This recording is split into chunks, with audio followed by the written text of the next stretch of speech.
આપ જોઈ રહ્યા છો નિખરતા ગુજરાત ન્યૂઝ। નજર કરીએ સમાચાર પર। સીટીએમ ખાતે લાગતા પાથરણા બજારને વહેલી સવારે 4 વાગે દબાણની ગાડી દ્વારા બંધ કરાવવામાં આવતા અમદાવાદના મેયરને આ બાબતની રજૂઆત કરાઈ। પ્રાપ્ત માહિતી અનુસાર શિરોમણી કોમ્પ્લેક્સ એક્સપ્રેસ હાઈવે સામે સીટીએમ ખાતે લાગતા પાથરણા બજારને વહેલી સવારે 4 વાગે દબાણની ગાડી દ્વારા બંધ કરાવવામાં આવતા છેલ્લા 30 દિવસથી તેમની રોજીરોટી ઉપર અસર થતા 300 જેટલા પરિવારો ભૂખમરાના ખપ્પરમાં હોમાઈ ગયા છે।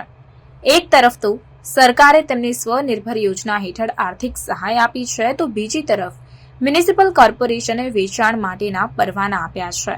તે છતાં તેને દૂર કરવામાં રોજીરોટી પર અસર થઈ હોવાથી તેમની પાસે હવે આવકનો કોઈ સાધન ન હોવાથી રોજ કમાઈ રોજ ખાતા હોય ત્યારે તાત્કાલિક અસરથી રોજીરોટી શરૂ કરવા અથવા ઈચ્છા મૃત્યુની પરવાનગી આપવા અમદાવાદ શહેરના મેયર પ્રતિભા જૈનને આવેદનપત્ર આપીને વિગતવાર રજૂઆત કરવામાં આવી હતી અને મ્યુનિસિપલ કોર્પોરેશનની કચેરી દાણાપીઠ ખાતે આક્રોશ સાથે વિરોધ પ્રદર્શન યોજી કમ્પાઉન્ડમાં આવેલ મંદિર ખાતે મ્યુનિસિપલ કોર્પોરેશન તંત્રને સદબુદ્ધિ મળે તે માટે રામધૂન કરવામાં આવી હતી।